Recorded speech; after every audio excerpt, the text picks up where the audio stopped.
And in it's any another, case, it's an alliteration. Alliteration's cool, Count of Argus. if you guys like it, maybe we'll stick with it. But anyhow, it would be perfect, just as we've discussed in the past, to have one illustration per chapter, or Yeah. even one every so often. 'Cause I think some of the imagery in it, we'll talk about some of this stuff today.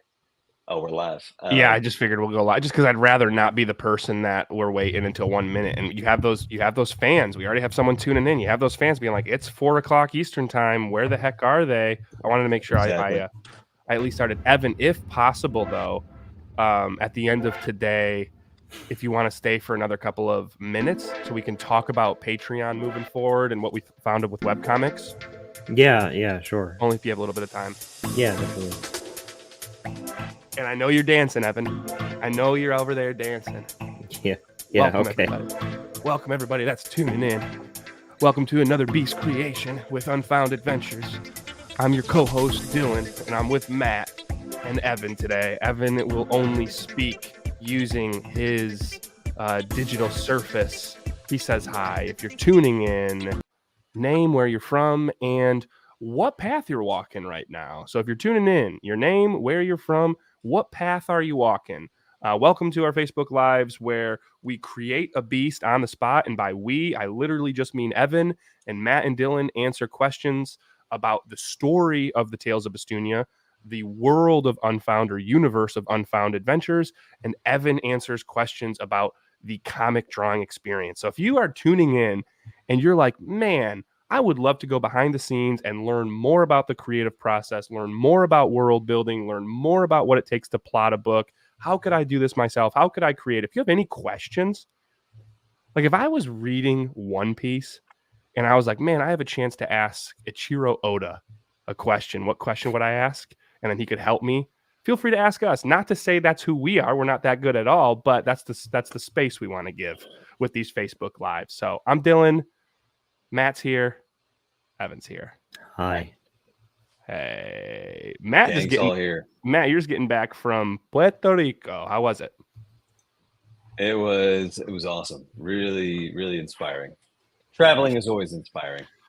As you were there, you Being probably in the knocked out jungle. another 4-5 chapters of a novel, an origins novel that you're working on, which we're going to talk about today. How many chapters did you knock out while you were there?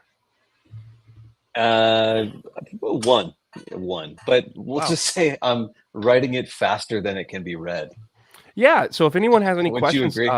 if anybody has any questions, Matt and I got in our first fight this week in the creative process. Oh, the honeymoon's over. Dude, honeymoon's over. We're like yelling at each other via text, and then we jump on a call. Yo, what's up? If you're tuning in.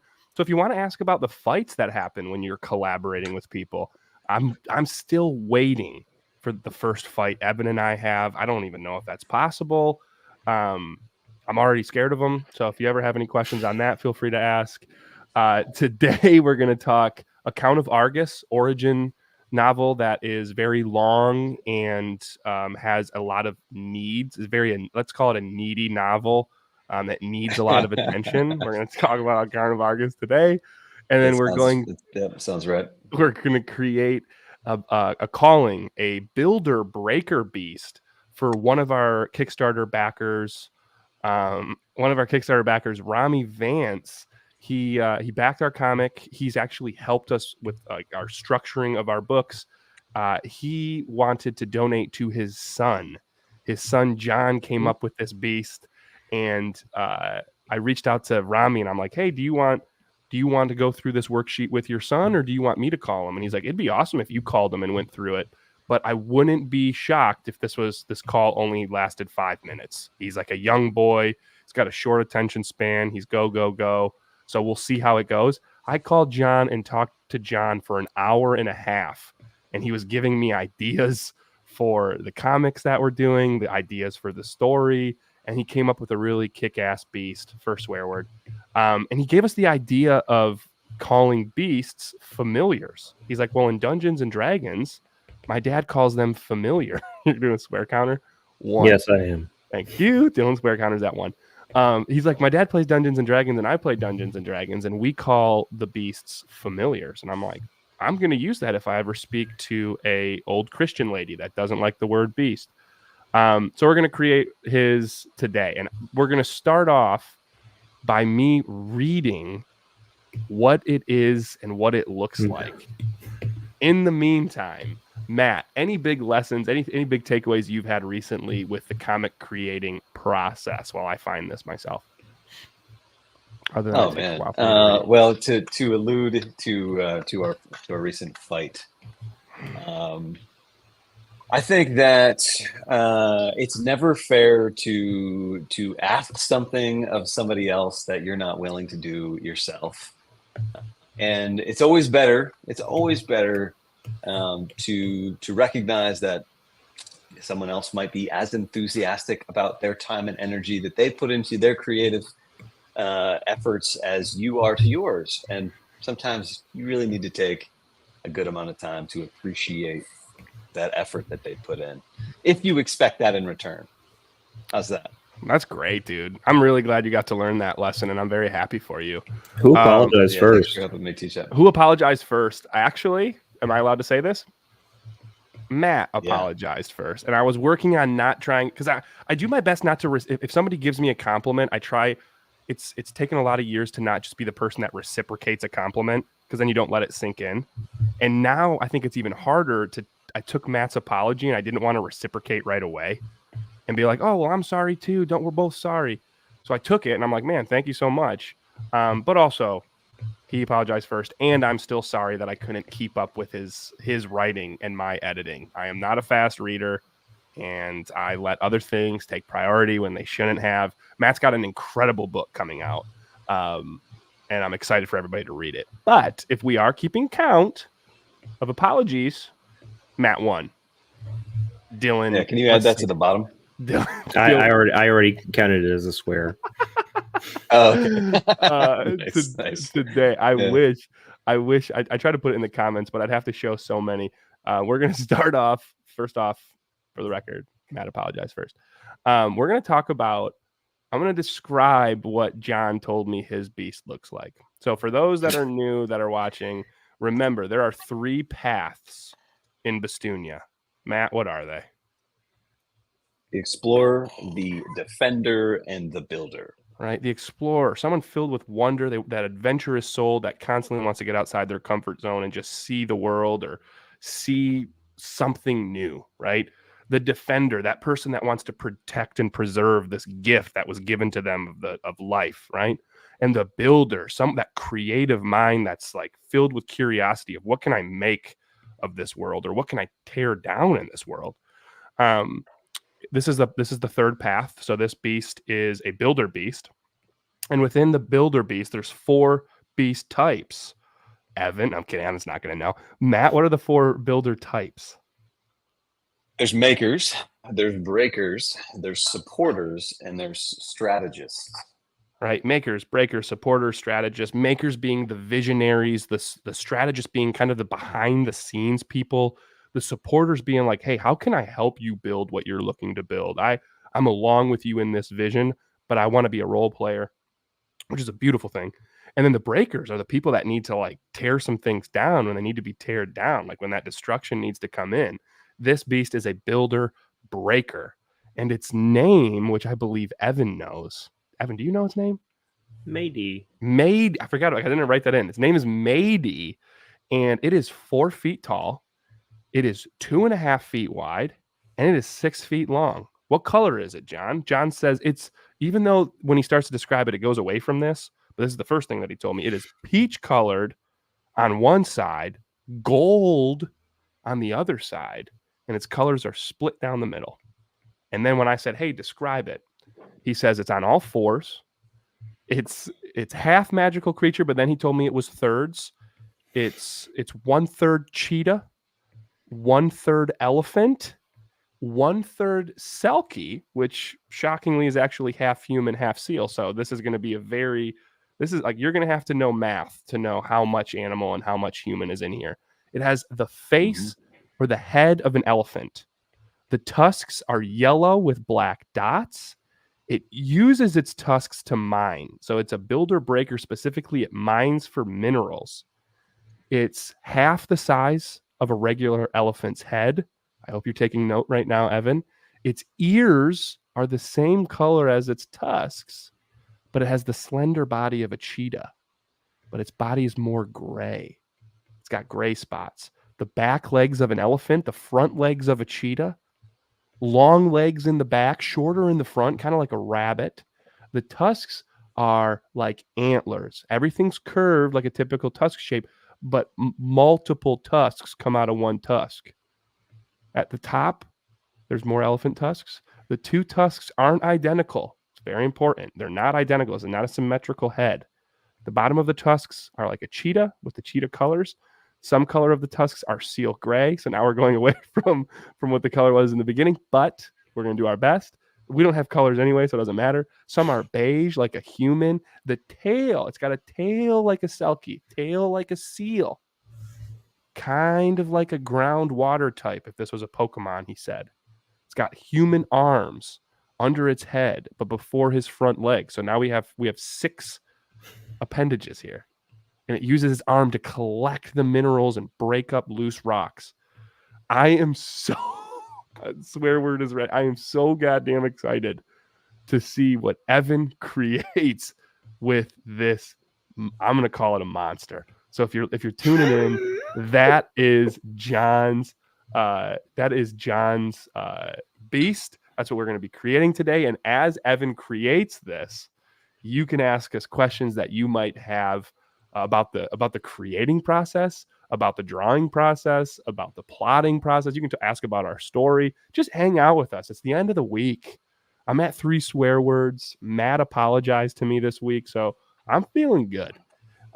Before I go over to Matt, and before Evan really gets started, how you feeling? How you feeling, Evan? How are you feeling? If you could describe in 3 words that do not have to be a sentence, how are you feeling right now?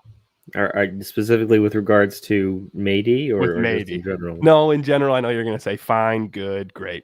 How are you feeling in great though. Getting ready to create Matey in front of the world that's watching? I mean, I'll do my best. Whatever. It's gonna work or it won't. I don't particularly mind that. I will say this creature is astoundingly crazy. I both love it and hate it. I love the creativity that went into it. I love that we're gonna try and see where this gets us.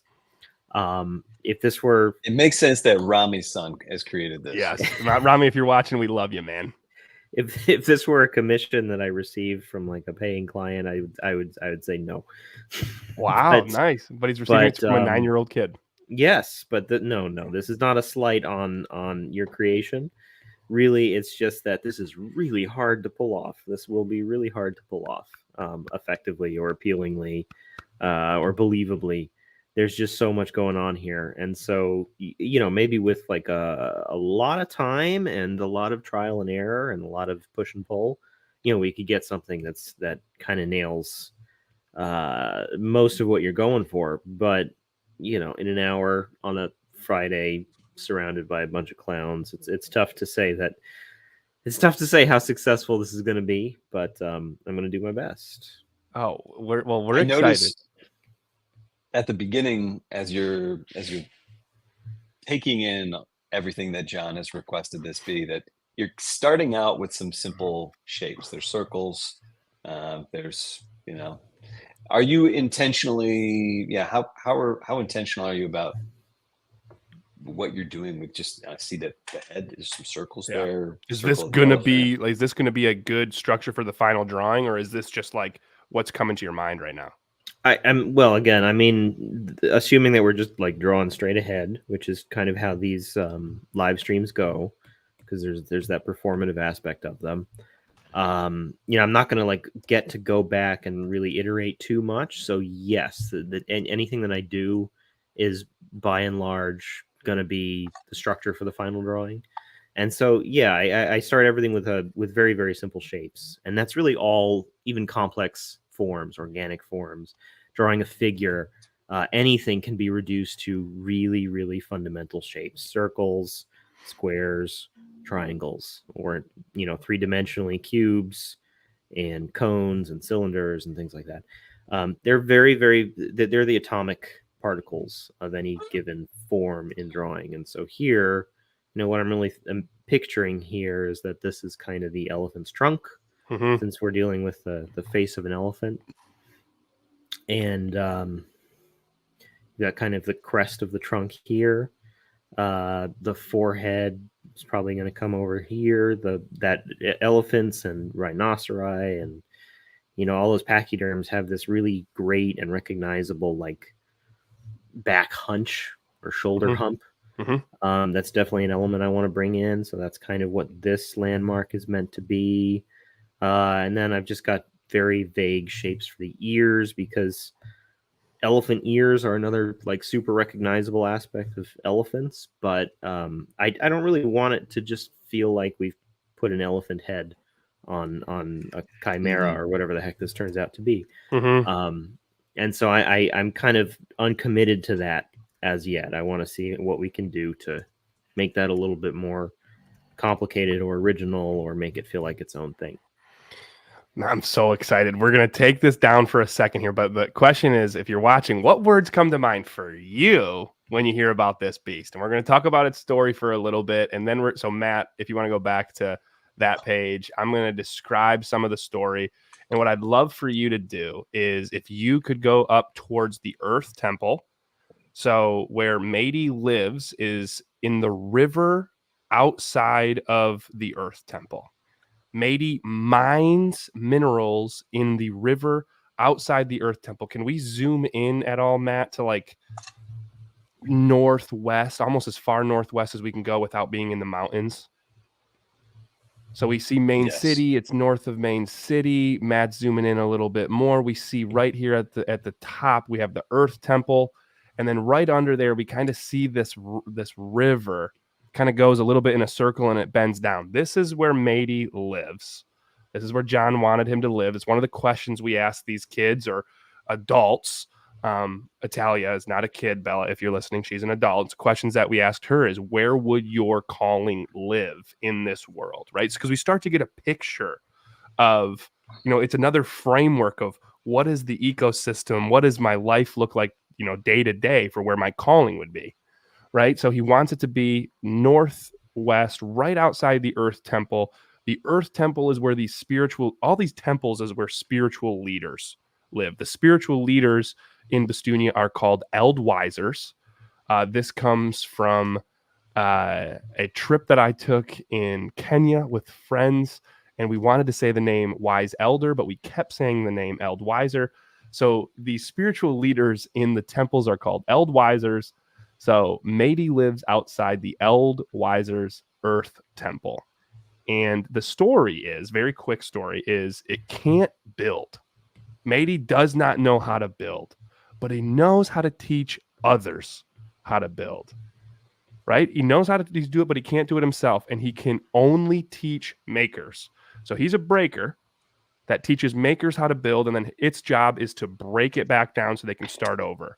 And he knows what minerals to use to build stronger structures. So he's mining the earth for really good minerals, really good resources that makers can use to create strong structures. So he's kind of like a supporter in that sense. So he goes down, he gets the minerals needed to build, and then he brings them back to the surface to teach young makers. He finds these minerals in the depths of the river outside the Earth Temple. Matt, find a way to bring this into the story. If you have any questions about Mady, put it in the chat. But that's a little bit about Mady. Matt, anything about this ecosystem that you'd want to tell us about? Because you really created the map in the world of Bestunia, which people have been loving. Anything that you want to describe this ecosystem, the northwest region? It'd be the Oregon of the United States if it was in the United States, but the northwest region of Bestunia would be what? It's interesting. When we did Italia's 2 weeks ago, I hadn't thought a heck of a lot about Metropolia outside of where the buildings were going to be, and so when she started creating this beast, I was imagining the sewers for the first time, and I was writing her description last night for Escobayo. or Escoballo, however you say it. It's now on the website. And like, thanks to Italia, I get to visualize this area for the first time. And so I think the same thing is kind of happening with John's Beast and planting him in this area. It's not an area the story has taken place in the comics. It's so far off the beaten path of where Argus's story, the origin story, will take place down here in this sort of like Garden of Eden. I do, yeah. If we're likening it to the Pacific Northwest, then we can imagine old growth forest, which will be really fun for us to play around with that, because everywhere else, we got the plains. You don't really have in Main City. You have the Jungian forest, which is this deep, dense, old growth forest, but we're talking like ancient growth forest up here. Probably complete with that forest outside of Mount Fuji also. That's like, it has a bad reputation for people going there and not coming out. Probably because they run into this monstrosity called Matey. Very possibly. That's not exactly what the legend says. I just wanted to keep it kid friendly. There's a giant animal that is half elephant, half seal, half human, and half cheetah, and no one else comes out. Sorry, continue. Yeah. So maybe. I mean, it's maybe. Excuse me. But that'd be it's just fun to take someone else's creation and find a place for it, and then realize, like, what are the implications of putting a creature like this up there? Yeah. I guess there's some minds. It got me thinking. Thanks for that, man. I know I put you on the spot with that question, because we really have not explored this part of Bastunia, and this is the part that gets me excited about creating a collaborative space with the world of Bastunia. I was talking to a colleague of mine who's working with another colleague of mine to get a bunch of land in Utah for real estate, and to put they want to basically do retreats out there, bring people out, walk through retreats. And she was just saying it's something she's always wanted to do. And she was like, man, I'm really starting to feel the power of being taken into consideration. And I was like, that's interesting. I'm like, tell me a little bit more about that. So I'm reading some of the things that she said. She's like, even if what I recommend is not done in this land, it just feels cool for someone to be like, hey, Holly, what do you think we should put here? And I get to like step into this creativity of mine and be like, well, this is kind of what it could be, or what about that? And it's just like, it's this feeling of, hey, I matter here. So, I mean, Italia's idea of like taking into consideration, we've never thought of a sewer system underneath Metropolia.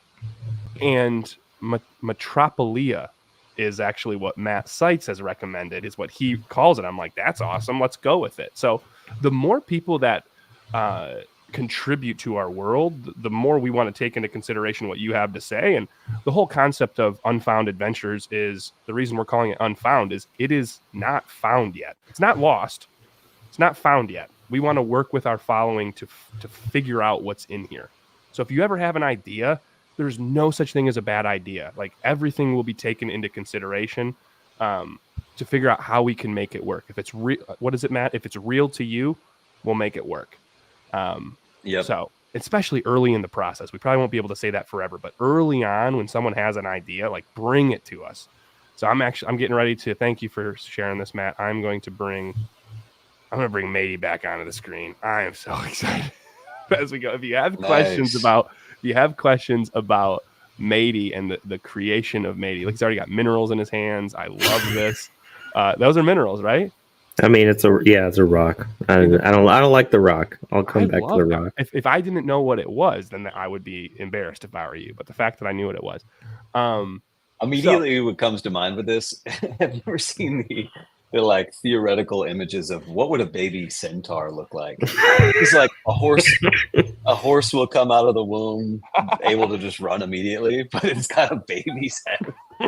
So it's kind of what I'm thinking of here. That was meant to be a compliment for you, Evan.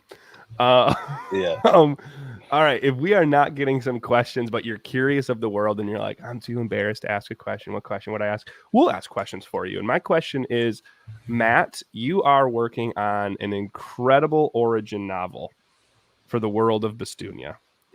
I can just keep reading it.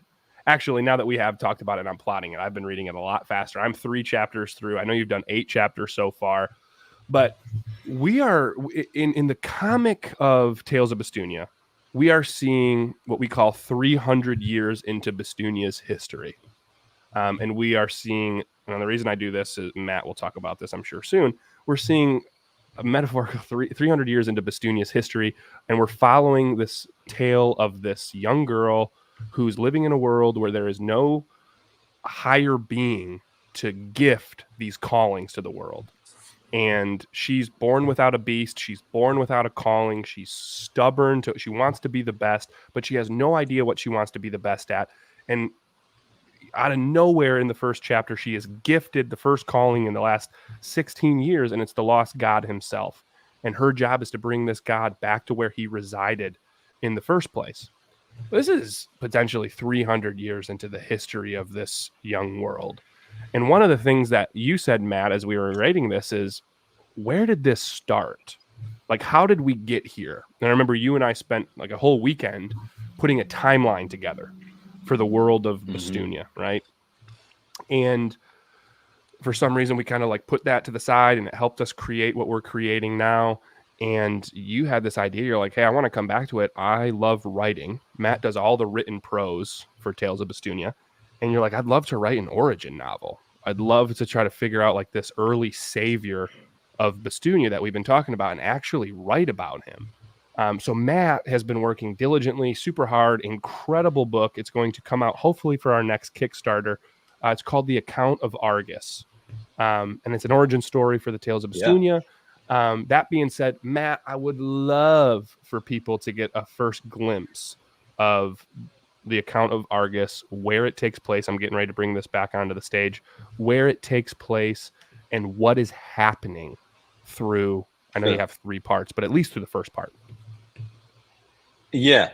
So in order to talk about this, I want to talk about the god. So on a local level in Bestunia, they would refer to this higher being as the god.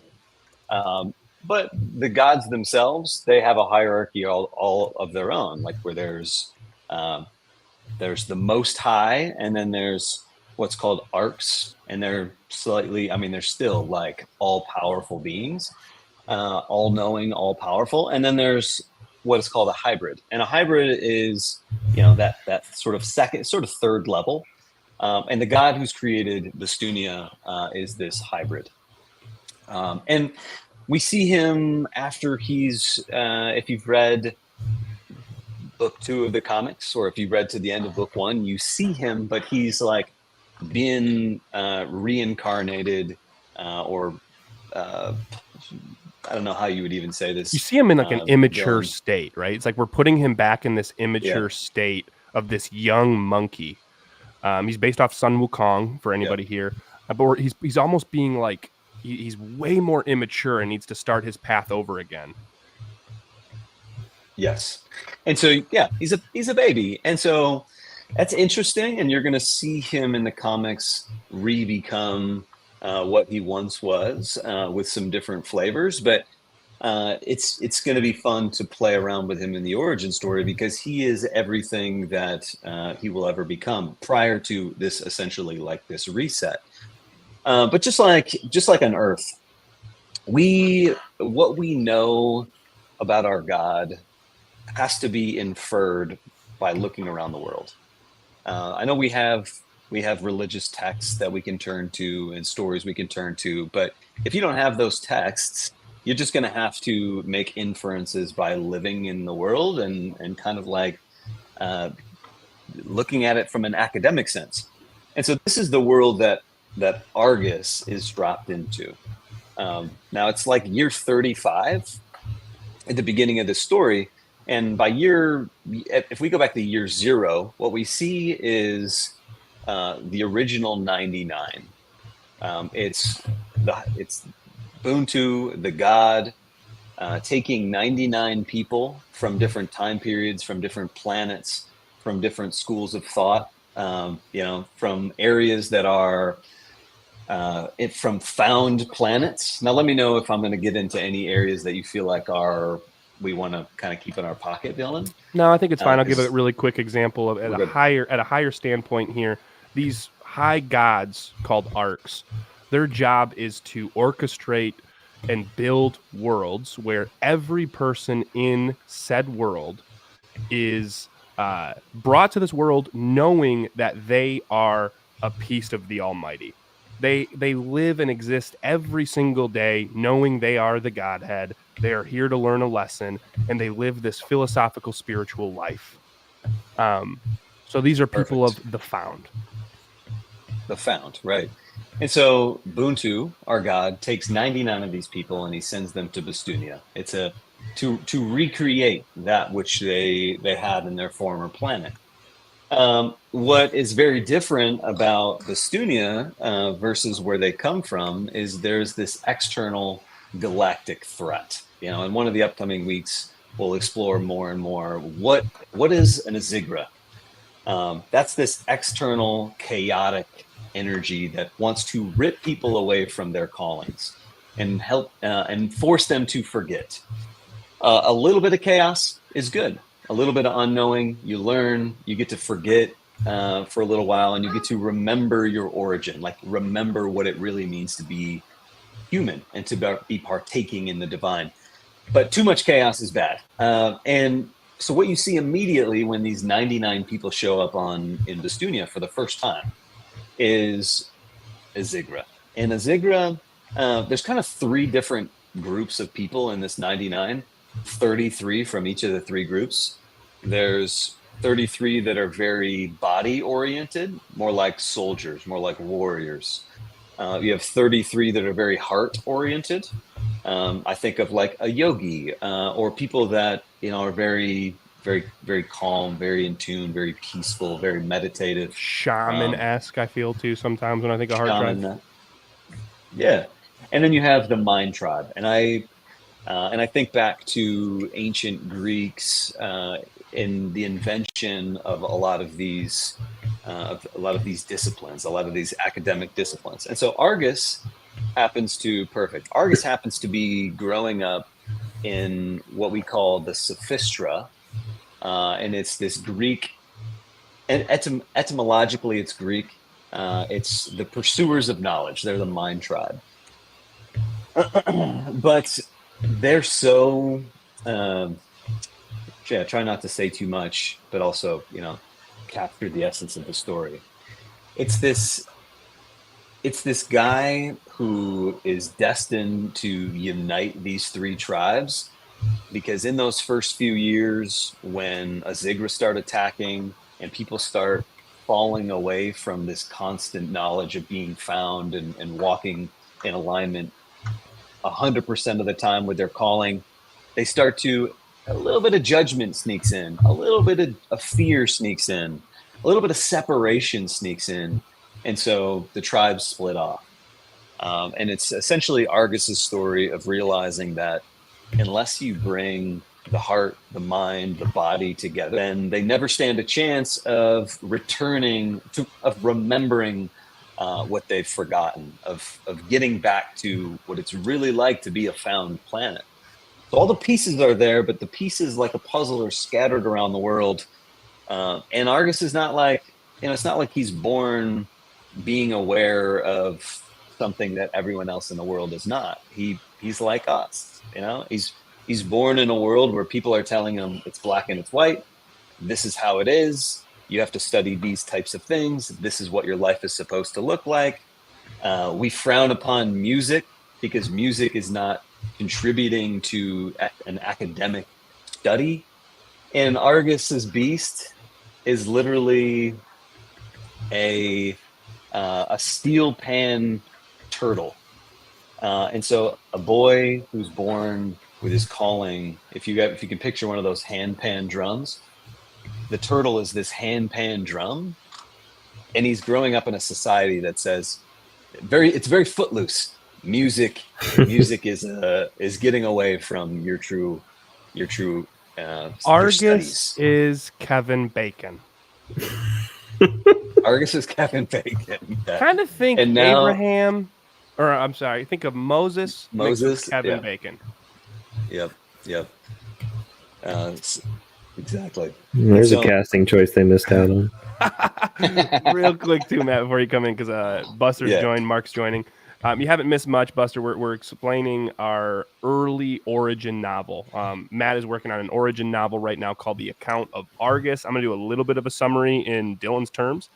And then we're also working on a monstrosity of a beast called Matey, which it's getting better and better as it goes on. I love the brute aspect of this, Evan.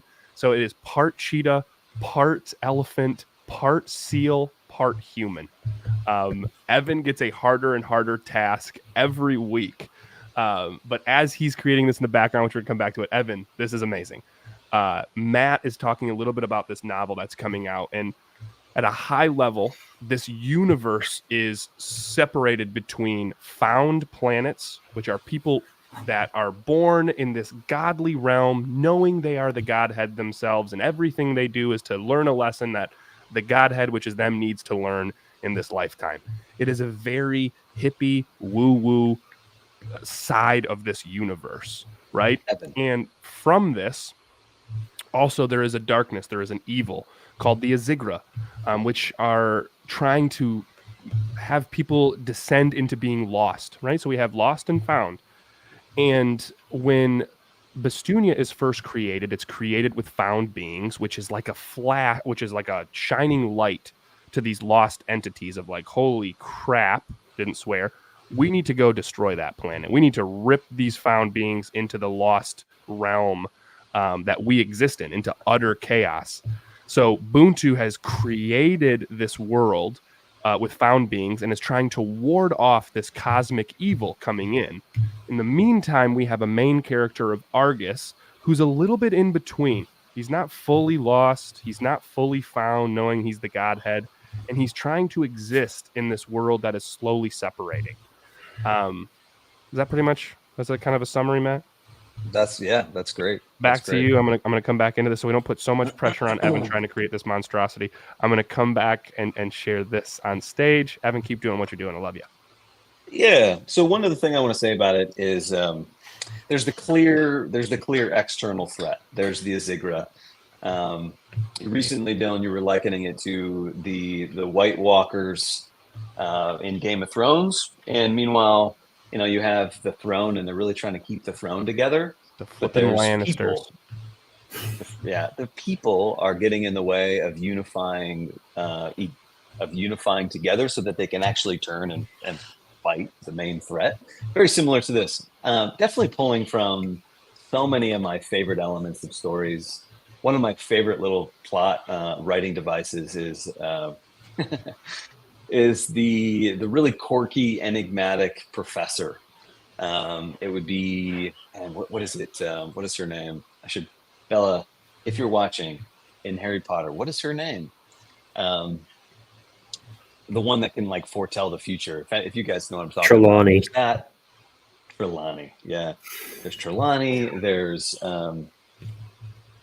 Elodin in one of my favorite book series, The Name of the Wind. And so there's this. There it is. There's this really strange teacher. She'll play a role. One of the things, sorry, jumping back to what I actually wanted to say. Like 2 weeks ago, Dylan, Cuthbert, and myself were talking about monsters.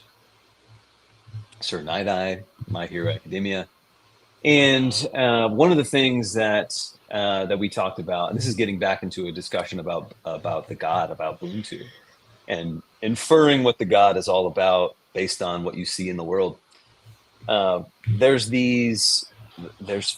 Is there four? I think there's 4 different types of monsters in Bestunia. Like actual Yep. like flesh and categories. blood. Yep.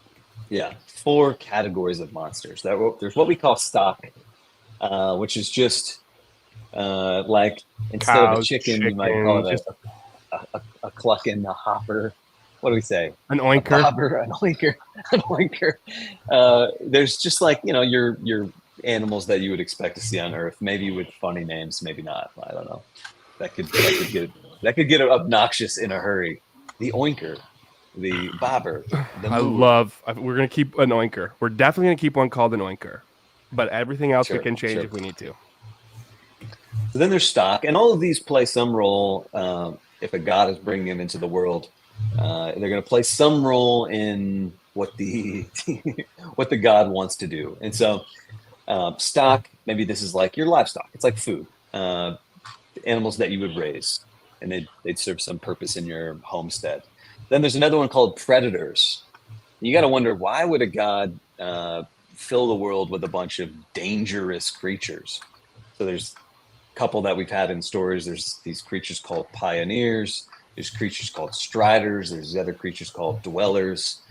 And when we've got our band of people right here, and out there's a threat, we're gonna join together. We're gonna unify against a common enemy, even if it's just a common local enemy. A predator is typically going to be this localized. Well, you got to be careful not to wander in the desert.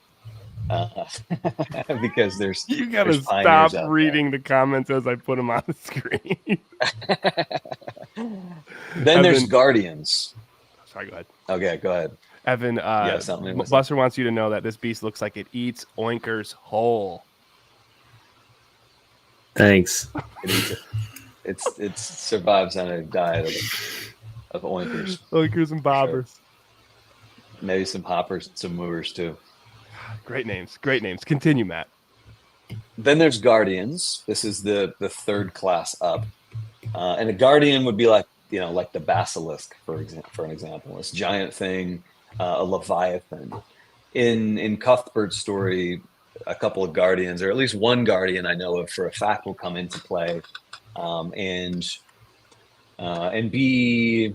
Well, how would you describe the purpose of a guardian, Dylan?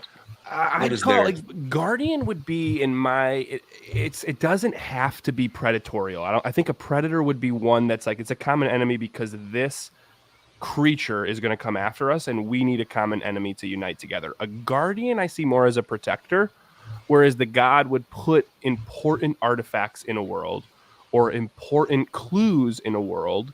And a guardian's job is to protect those. We're going to learn more about what we call runes in future episodes of Eben Draws Monstrosities.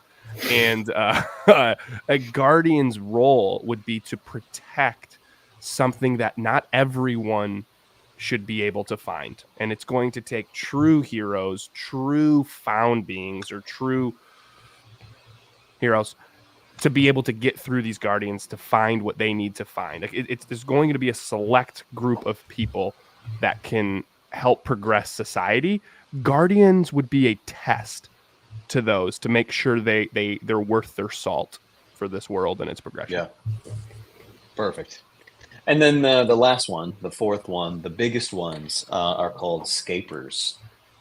And a scaper is it would be a creature. There's one creature called the land crawler, one of the main creatures that you see early on in the account of Argus. Land crawler is very reptilian, very like alligator, crocodile type. And one thing that I learned when I went down to the Everglades, you're in the middle of the Everglades. Everglades is like a 50-mile across river. But then there's these little islands. And the islands are created because when the waters of the Everglades recede, the alligators don't want to lose their fish and their food source. So what they'll do is they'll dig these holes. The holes might be 6 to 10 feet deep, and the fish will collect in these holes so that they can actually have food in the dry season. And then in hydro periods, when the river comes back, there will be some dirt that they've removed to create these holes that'll make little islands. And sometimes there will be such big islands that in the dry season, deer and things will come live on the islands that the alligators have created, which is why you'll have deer on the middle of an island in the Everglades. It's random. Nowadays, we don't really have a whole lot of deer in the Everglades because Burmese pythons that have been introduced into the wild have just basically killed everything. So, kids, spay and neuter your Burmese pythons. And so that same thing has happened here in Bestunia. It's like over eons, you'll have Ubuntu, the god, introducing these animals that will change the landscape away from something that's completely uninhabitable, or sections of it that are not habitable, to a place that a people can thrive. And so again, part of Argus's story is looking at the world, not knowing anything about the god, but being like literally a generation or two removed from a time when the god took 99 people and planted them here. So for grandma, God is like this guy that she knows. But for you, and you don't really know him, but like for you, you have to look around the world and say, you know, what can my world teach me about my God? And so they're noticing signs of scapers. So that's a big theme that I'm working on now. There's these giant quahog bivalve shells.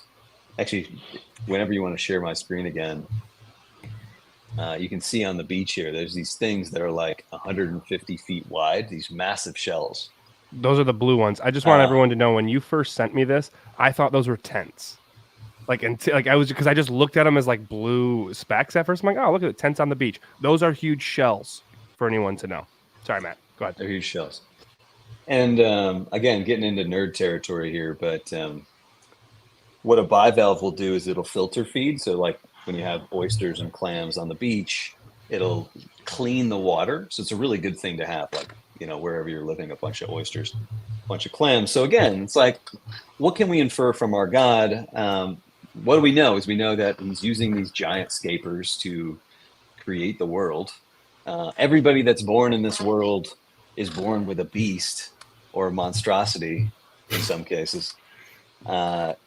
You have guardians, you have predators, you have stock, you have all these animals. You know, it's a very diversely populated planet, Bestunia is. And I have a calling, and you have a calling. It's this creature. And so, Dylan, I'd actually have you explain a little bit more about Sun Wukong and some of the legend around this god that Ubuntu's based on, because animals are a big part of his lore. A couple of things about Sun Wukong, which is I wanted to bring this story, which has lasted centuries, called Monkey Journey to the West, which is about Sun Wukong. And the concept of Sun Wukong is this monkey king born out of a rock at the top of this mountain, learns the powers of the gods, and has a lot of arrogance towards him. He defies the Jade Emperor. He defies the Buddha. He defies Lao Tzu because he feels he's equal to these gods.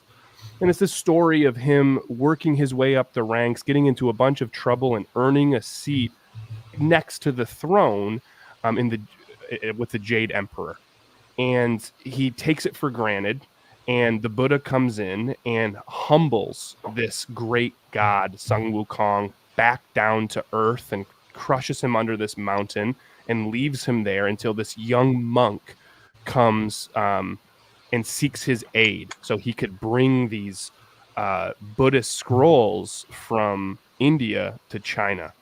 And the Sun Wukong says yes to him, and he basically works his way out of humility back to his rightful place. So it's almost like someone whose skill and arrogance gets the best of him and needs to be humbled in order to rise again.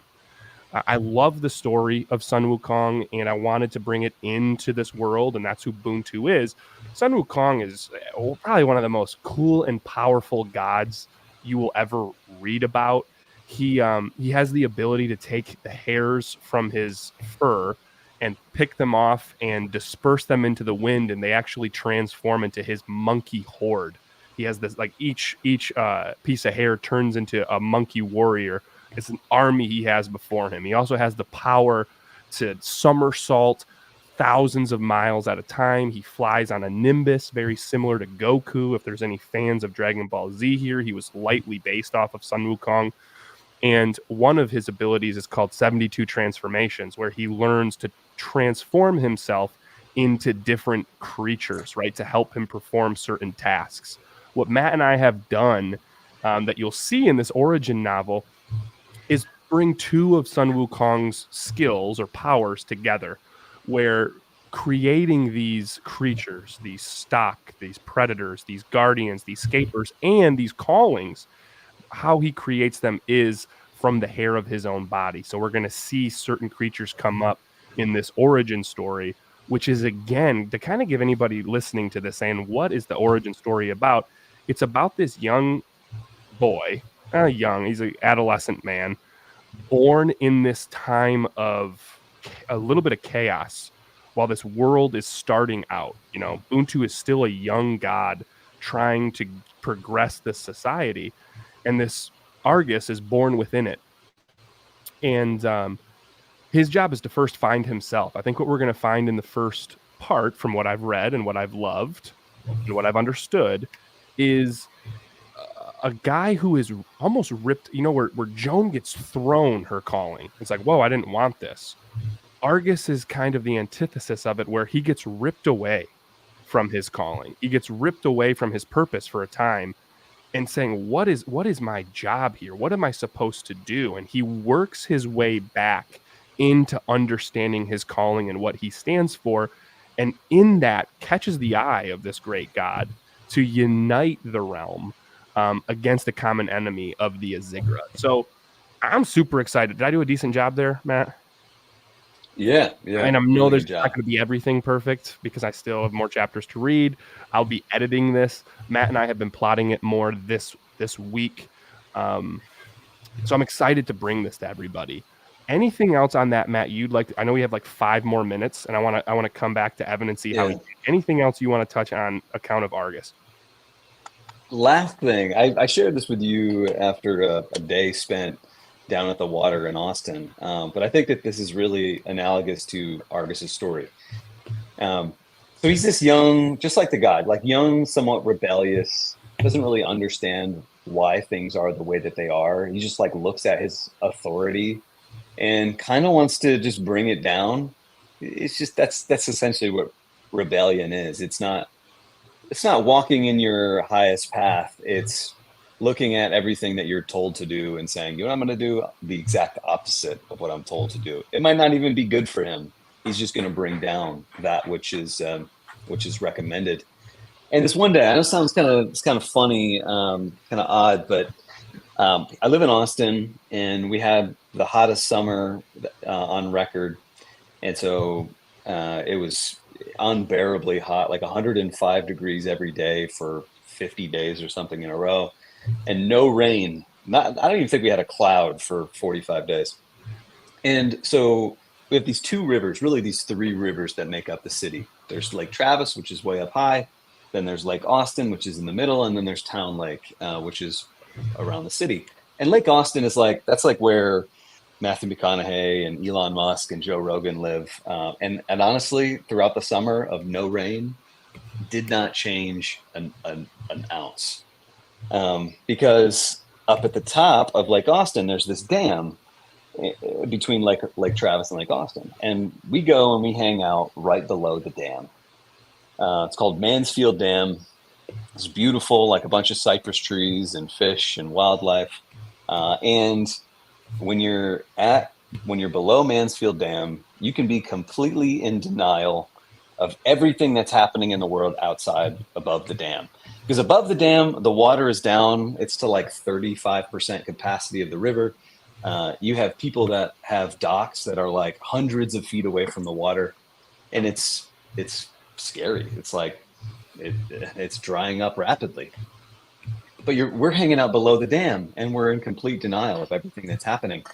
And this is kind of where Argus lives. He like lives below the dam, but he kind of is like this rabble-rouser rebel who's like picking stones away from this dam.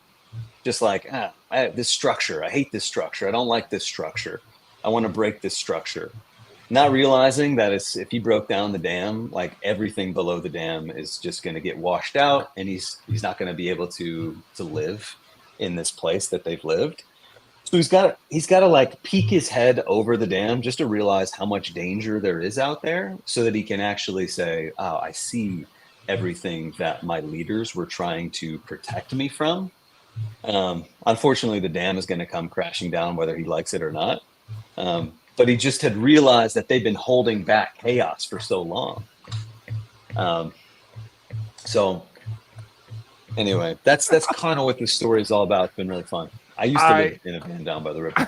He actually did. My job was just, you did such a good job there, Matt, getting this philosophical story out while these comments were coming in. Great job.